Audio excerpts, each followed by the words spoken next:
Lord, let your light from your face shine on us. Lord, let your light from your face shine on us, that we may be saved, that we may have light to find our way in the darkest night. Let your light shine on us. Lord, let your grace from your hand fall on us. Lord, let your grace from your hand fall on us, that we may be saved, that we may have light to find our way in the darkest night. May your grace fall on us. Lord, let your love without end come over us. Lord, let your love without end come over us, that we may be saved, that we may have light to find our way in the darkest night.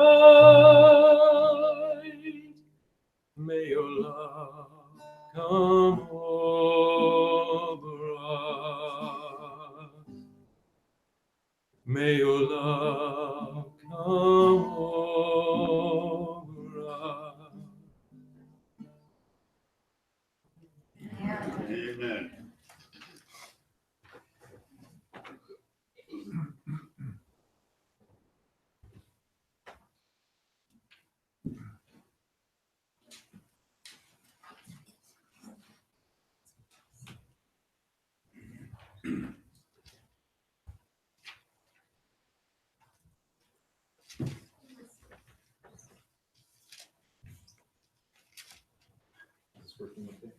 Can you hear me okay?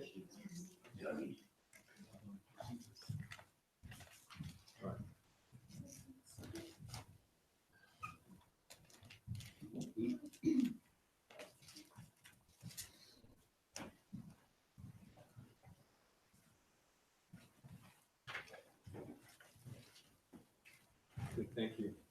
Thank you for inviting me to come today. My name is Barry Bacon. I'm a family doctor in Colville. Been there since about 1990, but some of the folks in Colville still think I'm a newcomer. You know how that is.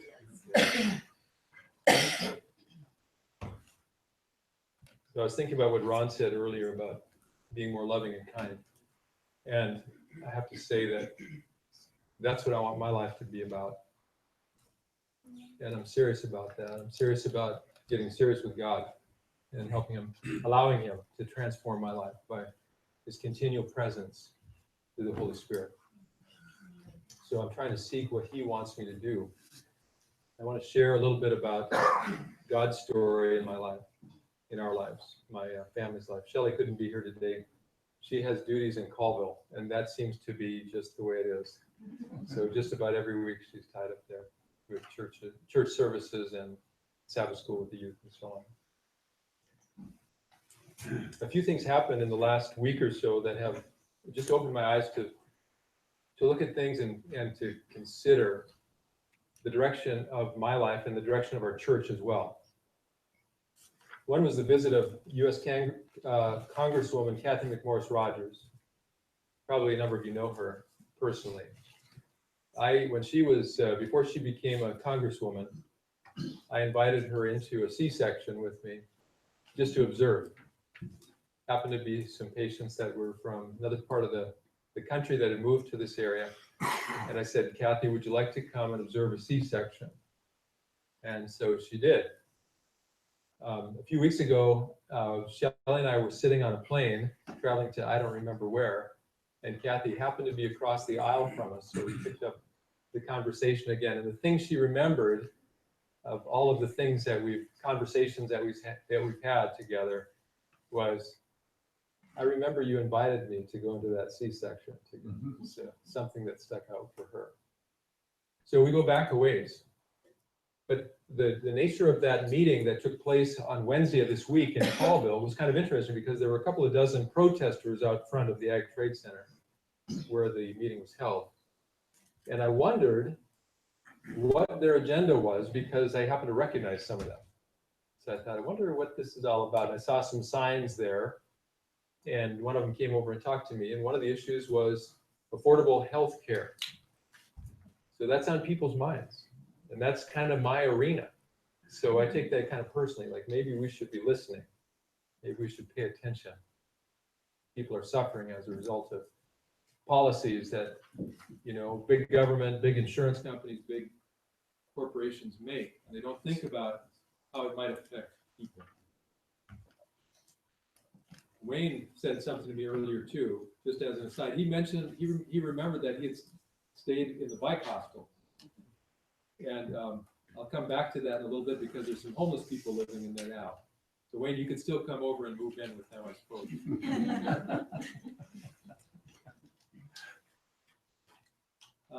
But anyways, back to the story with Kathy McMorris Rogers. I started thinking about what does it mean to be an American?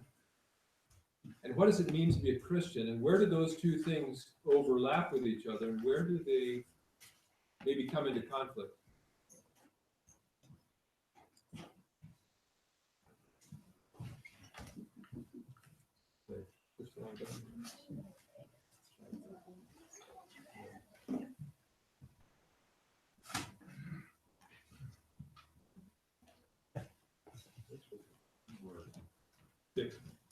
Do I need to bring it up closer? No.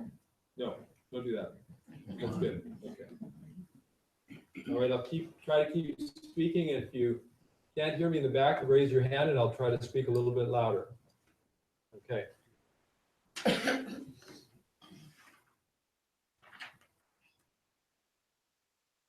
Today I want to talk to you about what it means to be a servant, what it means to be a peacemaker, and what it means to love your enemies. Because these are big callings. These are not small things that Jesus is calling us to. We might think, oh, this is the easy stuff, and what really matters is the unique doctrines of the Seventh-day Adventist Church. The things that destroy us as Seventh-day Adventists are not getting this part right. This is the basic stuff. This is what absolutely transforms us into God's children.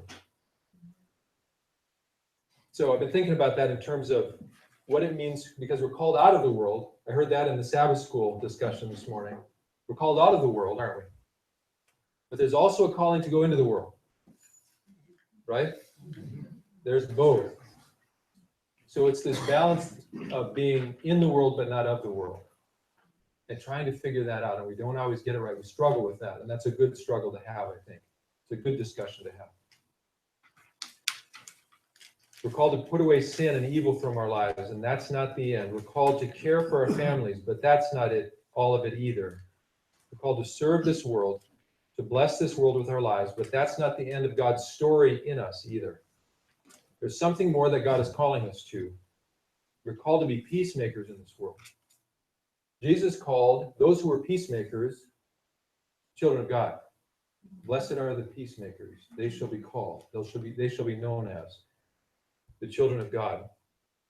We're also called to love our enemies, which is an incredible calling. That is not humanly possible. That is something that is otherworldly, it is divine. It is his calling to us to unite himself with us through the Holy Spirit, to change us and transform our lives, so that we do things that are not possible in and of ourselves. So it's that understanding of who God is and of understanding what his heart is calling us to do that is driving my life. And I'm trying to understand, God, what do you mean by this? How do I experience that? What does it mean to love my enemies? I want to know you. I want to know your heart.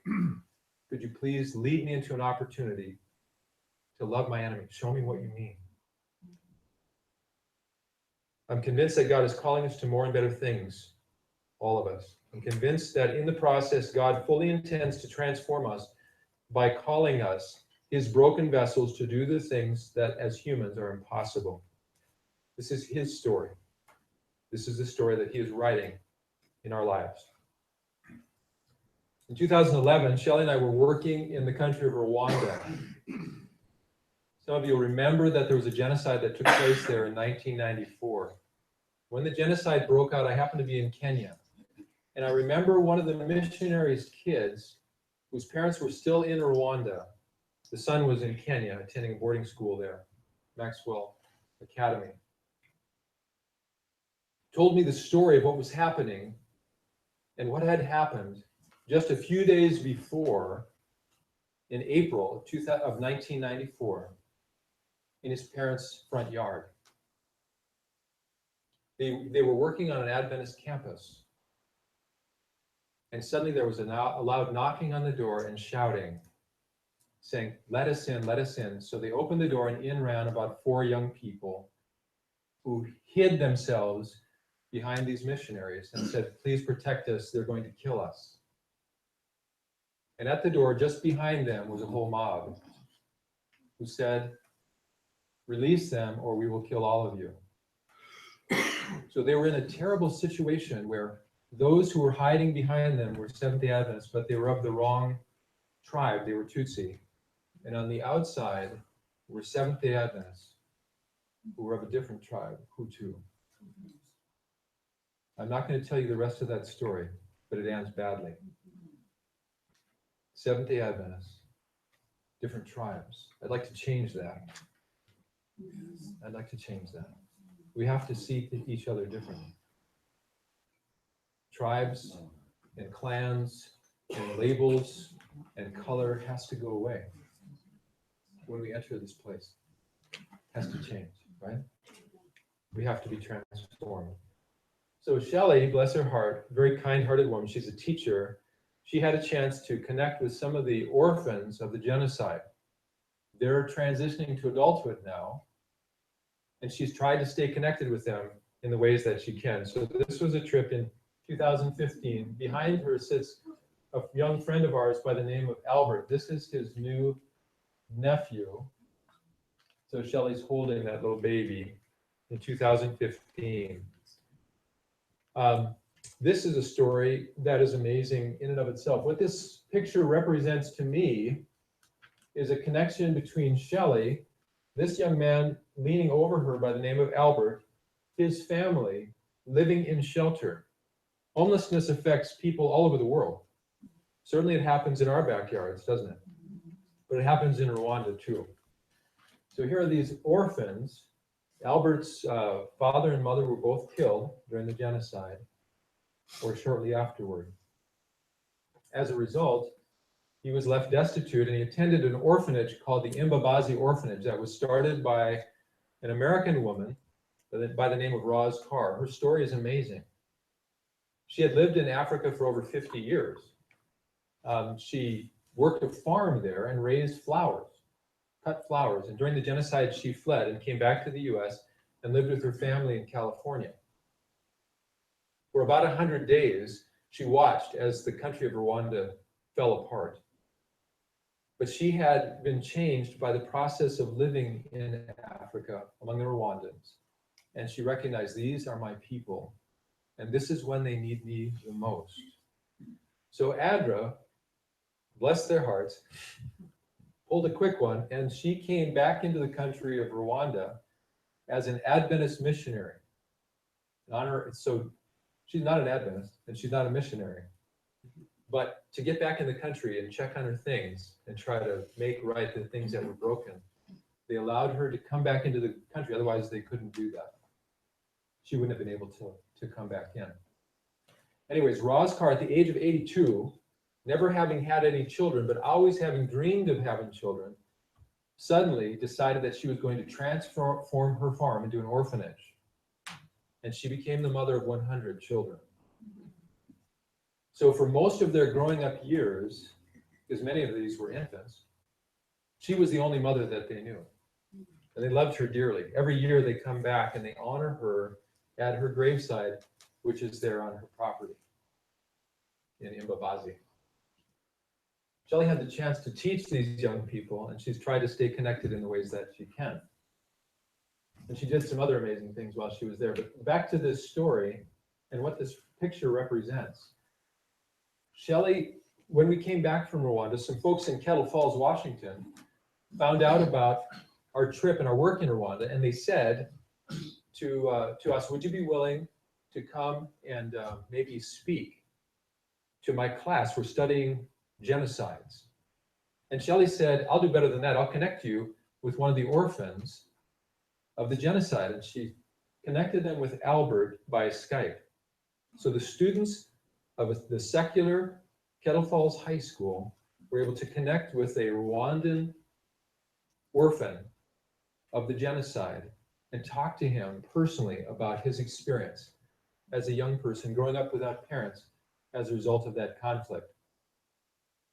They were so moved by his story that as part of their class assignment in Kettle Falls, they held a genocide, kind of a living wax museum where the students acted out the parts that various individuals played during genocides that have occurred over the course of history, including the Nazi genocide and the Cambodian genocide and the Rwandan genocide. So they had 3 different scenes that were being acted out. And as part of that, they raised some money for Albert because they knew about his plight. His home was completely fallen down and destroyed. And they knew that he needed a little bit of money to put it back together. And after they raised this money, through Shelley, they got this man back to him. So what they're sitting in now is the result of Kettle Falls, Washington high school students being moved by the story of the suffering of a young man in Rwanda. Do you like that? Yes. Yeah, that's amazing stuff.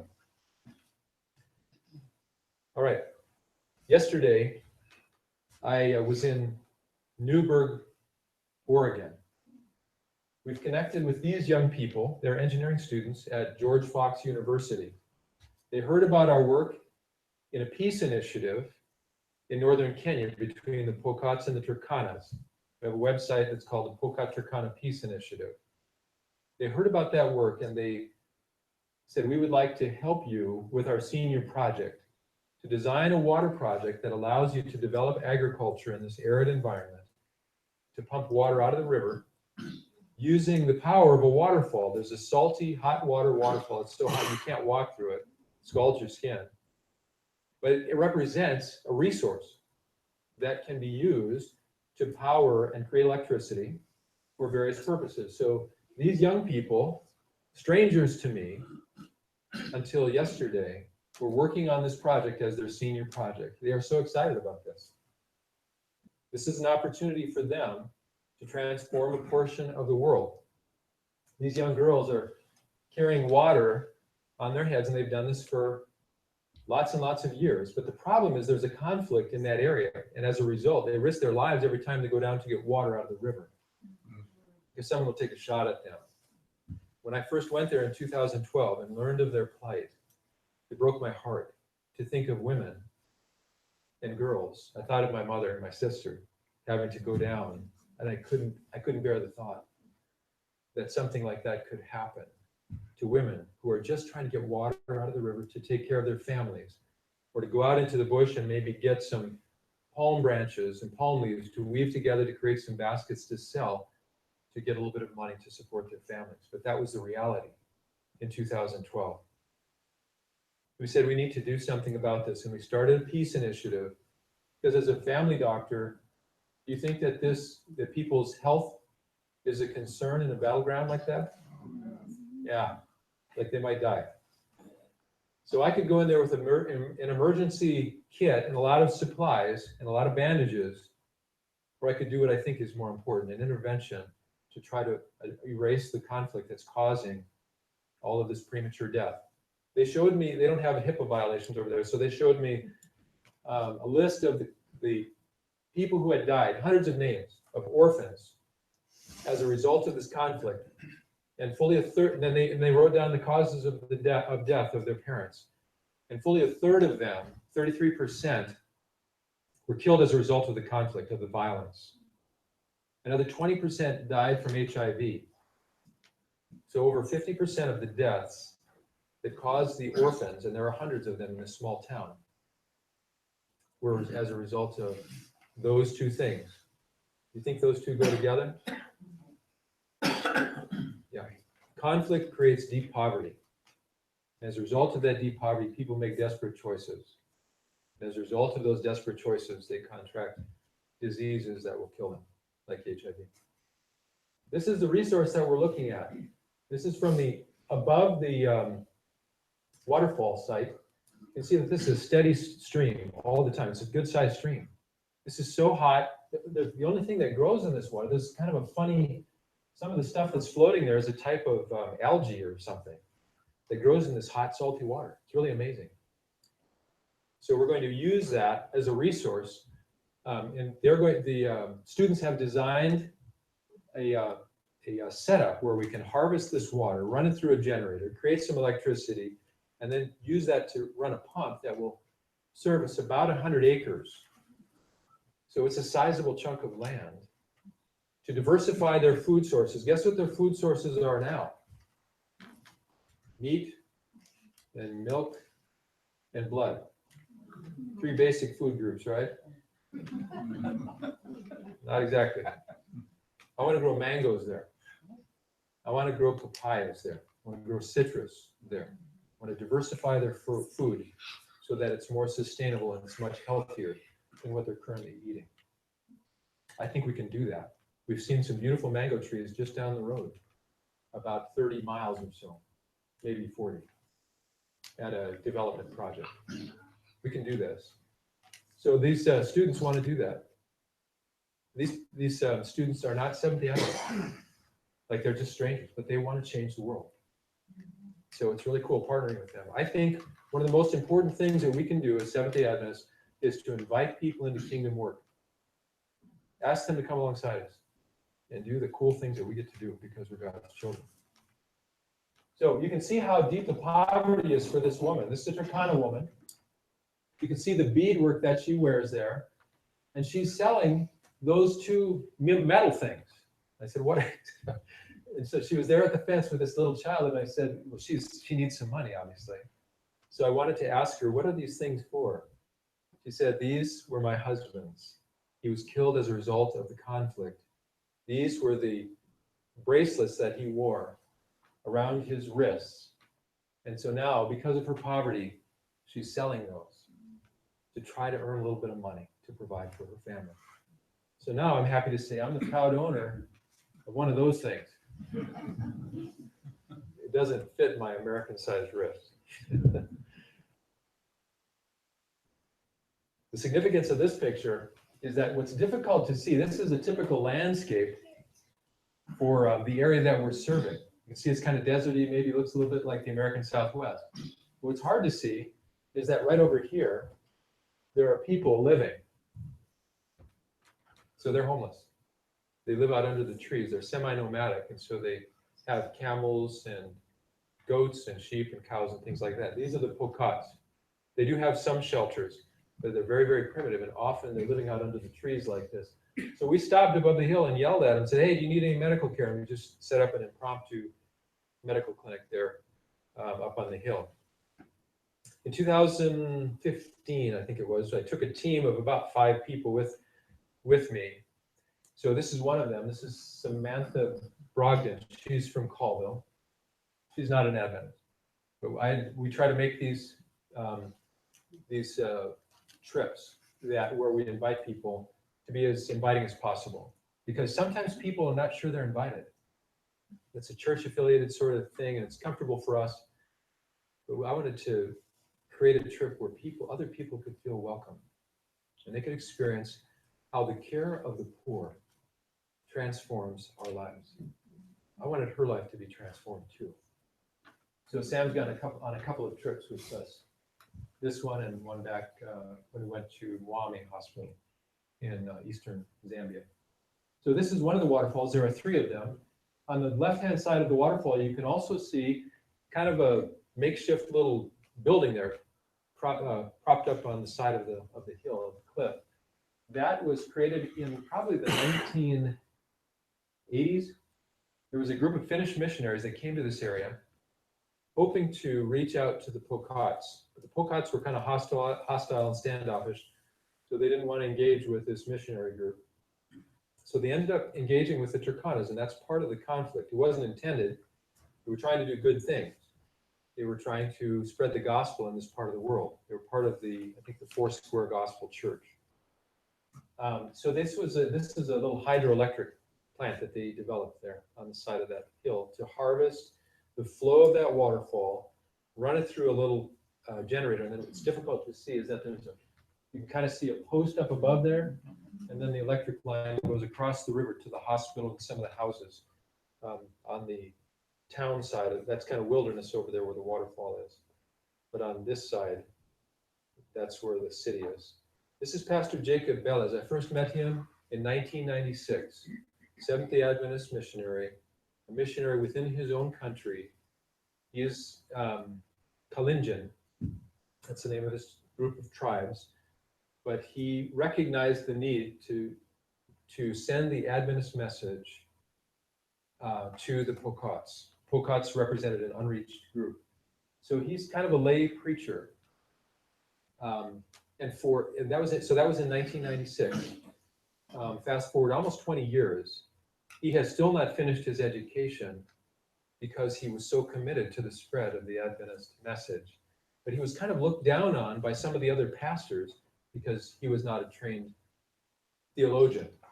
Even though he was winning there were many people who responded to the Adventist message through his work. So I love this guy. And so he's part of our project. He and a nurse by the name of Samuel Lamera. So there are feet on the ground on this project.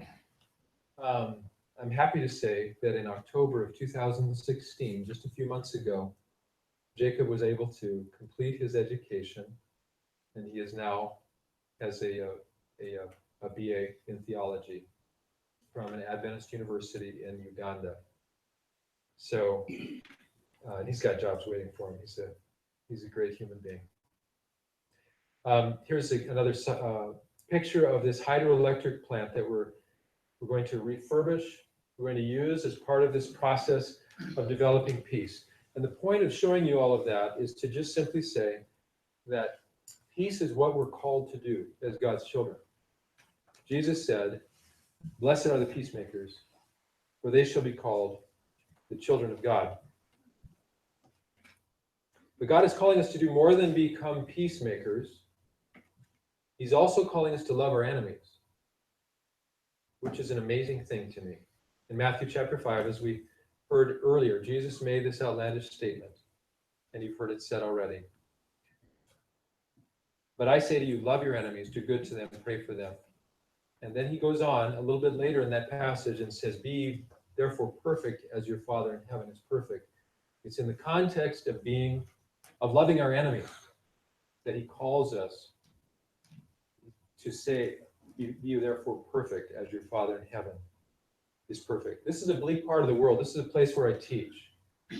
I found out about a group of Americans. And by the way, I think we should be willing, for the sake of loving people and loving our enemies, to come alongside those, no matter what their label is, as Seventh-day Adventists, to bless them as well. So when I heard about this group of Americans working on the far eastern corner of Africa, in a place where we might consider the people to be our enemies, I said, God, I want a chance to love my enemies there. I want to be transformed. I want to understand what your heart is for these people. Now, some people don't understand this. They think that we're un-American when we go there. But I think we are the greatest of patriots by going there. When I go there, I represent my country and I represent God. And I want people to understand how deeply they are loved by God. And I want them to understand the best of what it is to be an American. Because we're free people. And many of these people are not. Right? So when we go there and we love them for the sake of Christ, they understand not only who God is, they catch a glimpse of it, the unmistakable mark of his presence in our lives, that he loves them deeply through us. He uses us as his instruments, but also what it means to be an American. And I love that kind of word. So this is a bleak part of the world. This is a place where many of us as Americans would consider these folks to be our enemies. It was on the list of 7. The nations, that were during the travel ban and all of that. This is one of those places. So when we fly in there, it's an interesting sort of interaction that takes place. The guy at the immigration desk looks at our passport and he looks up at us and says 2 words: Donald Trump. And so I was with my niece, Courtney Buckles, Cindy's daughter, was there. She's a nurse in northern Minnesota, and she wanted to go on one of these trips. And I said, and she was way too excited. She was like super excited. I said, we're not going to Disneyland here. This is a rough part of the world. Are you sure you want to do this? Because if you read the official websites about this place, you just want to stay in bed and cover up your head. You'd never go there. But for the sake of the gospel, as Christians who are being transformed, we're called to live fearless lives. Perfect love casts out fear, right? So we go because God has called us there. And it's a chance to love people in a different way. It is transformative. This is Courtney, my niece. So you have to dress in a certain way. You just don't go out there like an American and dress the way we normally dress. So this is a very austere, conservative Muslim country, right? So when we go there, we have to be cautious and we have to be careful about the way we conduct ourselves. Because for the sake of a chance to love people, by the way, how does God feel about these people? Any idea? Absolutely. He loves them dearly. When I read in Revelation, every nation, kindred, tongue, and people, who's he talking about? He's talking about the world, right? He's talking about calling the whole world. He wants people of every stripe, every color, every nation, every tribe to make up his kingdom in heaven. So we go. But in this country, you don't travel anywhere without an armed guard. So he rides in the front seat with us. This is one of our armed guards. So he travels with us because they love America. The truth is, what you find is that they love Americans. In fact, when you go down the street and you say, "Where are you from?" and you say, "I'm from America," they say, "I've got a cousin in Minneapolis." So everybody's got a cousin in Minneapolis. These are some visitors. They're also living, so they're foreigners living in this country as well. These are Pakistani folks for the most part, and some Indians as well. That's another conflict that I'm not going to get into. But they invited me to play cricket. I have never played cricket in my life. They have these weird bats that I'm holding there in that picture. It's kind of shaped like a banana. And so I'm going, what am I supposed to do? They had us out. You can kind of get it. This is the field, by the way. So there's bushes growing, and there's camels walking across there, and there's rocks all over it. So I said, I'm just going to play cricket like I play baseball, I guess. And so they typically stand with the bat or whatever it's called, kind of resting on the ground, and you have to protect these 3 wickets that are which are little stakes in the ground that are staying behind you, and they throw the ball at you. They call it bowling. You're supposed to hit this thing. Well, I don't know what I'm doing, so I just take a baseball stance and I whack the thing, and they all cheer, like, ah, hit the thing, I hit it out of there. So I mean, I didn't know anything. I didn't know where to run. I didn't know where to run. I didn't know anything. It turns out that you can hit the ball in any direction and you score points. Like you can hit it behind you and you still get a point. So anyways, it was a funny game. But just to enjoy these people and to participate and be part of their lives is really important. It's part of loving the world. It's part of loving the people that we might consider to be our enemies. These are some of the students that I teach. I want you to take a good look at them because these are amazing human beings. I was sitting waiting to do a C-section. I'll show you the twins here in a minute. And one of these guys, I think he's not in this picture actually, happens to be the brother of the mother we were doing the C-section on. I'll tell you that story in a bit. But as we were sitting there waiting for things to get set up, I was talking to some of these guys, this guy on the far right, and the guy on the far left, and there was one other, and I just said, tell me about your life. They said, well, in the 1990s, you know that our country fell apart. People fled in all directions as a result of the conflict. And so we didn't have to leave because we were living out in the country. My father is a camel herder, so, and in my family, we had 7 children, and in my father's other wives' family, there were about 9 children. We have a big family. And one day my father came to me, because not all of us could go away to school. We had to take care of the animals. And he said, here, read this book. And so I read it to him, and he said, you're going to school. And that changed my life. Pretty crazy, huh? These guys are goat herders, and they're camel herders. But they had a chance to get an education. And the presence of the Americans there, teaching them how to be good quality doctors, is transforming everything. Like the results, these guys are smart. And the quality of what is being produced there by this kindness of bringing education and feeling called to do this good thing is transforming. It will transform the healthcare system. This part of the world has the second highest maternal mortality rate in the world. Moms die there frequently from childbirth. Only about 2% of women are attended during childbirth in this place. It has the 4th highest infant mortality rate in the world. So this is a bleak place, and these guys will be part of the transformation. They're beginning to understand and adopt the vision that the Americans have for them. It's a cool story. So I got a chance to go and give the Americans a break. So I just plugged myself in, and they can take a break and go and do their thing. They had to go to Thailand and go to some medical conference or something like that. So I just plug myself in and I teach where they would be teaching. This is one of our patients. He had a serious infection in the thigh.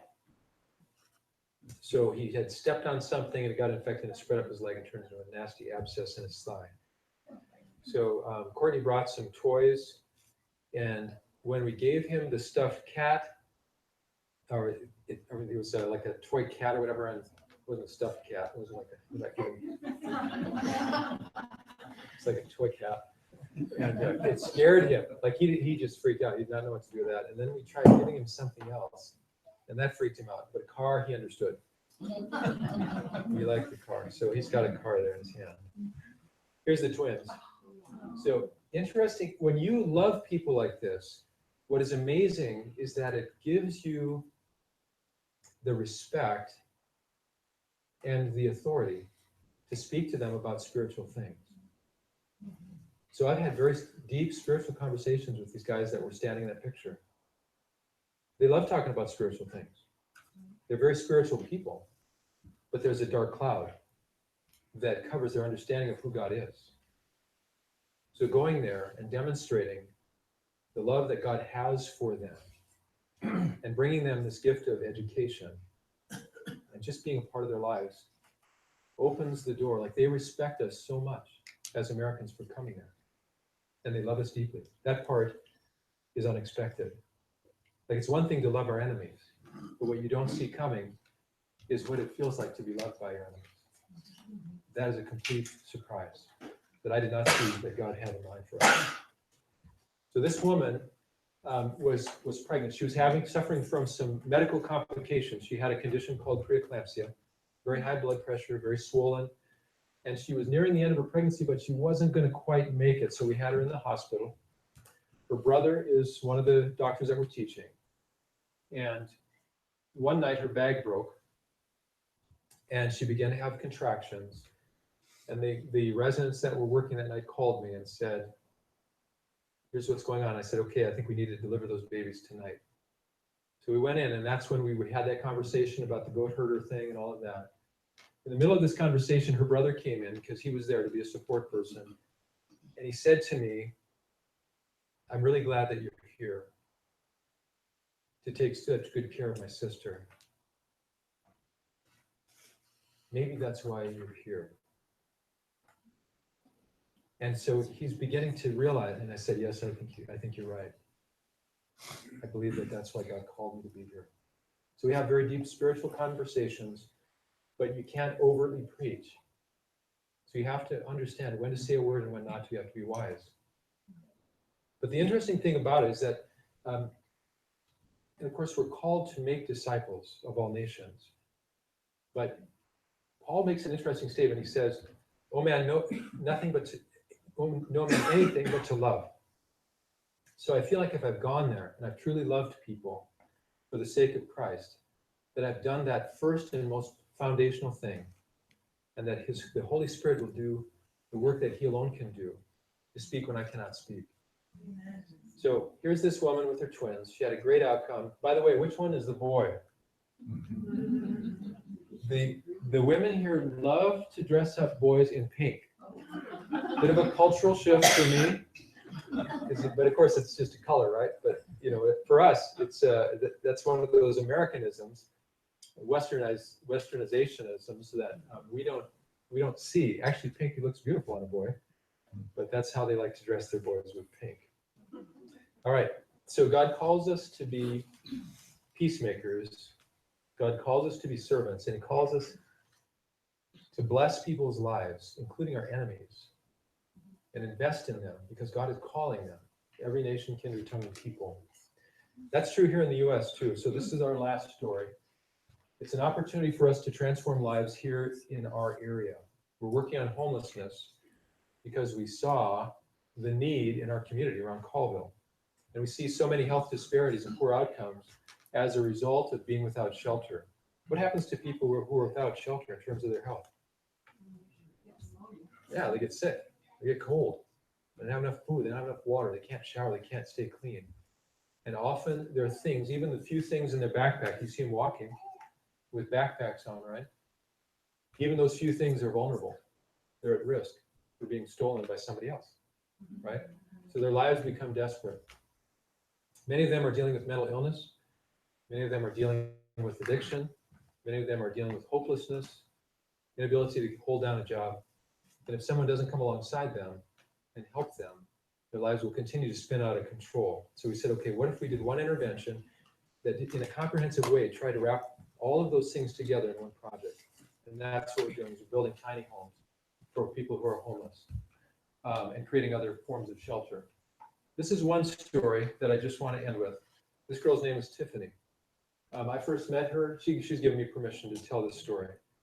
I first met her in October of 2014. We had started a jail intervention in Colville. Stevens County Jail is always overflowing. Many of those folks come over here to Ferry County or to Monterey County because there's not enough room in our jail.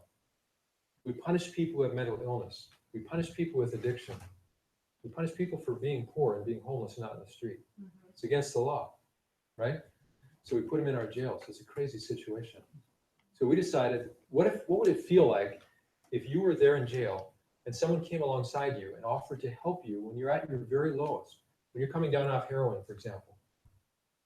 What would that feel like? Would that be kind of annoying? Or would you welcome that opportunity to transform your life? So we started a jail intervention in our jail in 2013-ish. In partnership with some of the counseling folks and a couple of pastors in town. I just will grab anybody because again, I think it's important to invite anyone into kingdom work. So we started with some folks, and I met Tiffany in October of 2014. We've had some good successes. And so her hair looked like a rat's nest. She was just like, and she was a wreck, because she'd been dealing with addiction for so long. She had 7 children, all boys, all taken into foster care. She had never had the opportunity to mother any of them. And she was pregnant with her 8th. So I said, I can help you to have a different outcome this time. I can help you. I can bring a team of people who come and they'll bring effective treatment for your addiction. Is that something that you'd like? And she said, yes. I said, I'll bring my ultrasound down into the jail and take a look at your baby. And we'll talk about what that means. So we did that. She had a chance to see her baby before it was born. And of course, that is transformative too. So she's in tears. And her mind is becoming clearer. And we're bringing treatment to her in jail. Since that time, she has been clean. She successfully had her 8th boy. And I can't tell you how fun it is to see her pushing that little stroller down the street. Like, it just brings a smile to my face. Because for the first time in her life, she is a mom. It's like the coolest thing. So we are in the business of transforming lives because we represent God who is transforming ours, right? That's what this life is about. It's the life that God is calling us to. It's more than simply putting away sin, as important as that is. It is more than putting on righteousness, as important as that is. It is a transformation of our lives. God is leading us on to more and better things that he dreams of. He places his dreams in us.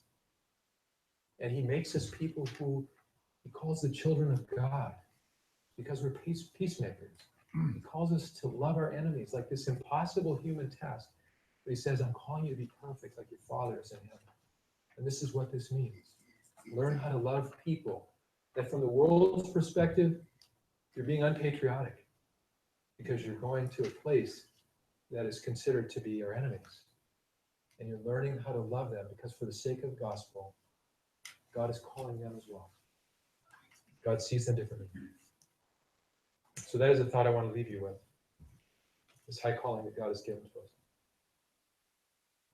Our closing song today is number 326, Open My Eyes.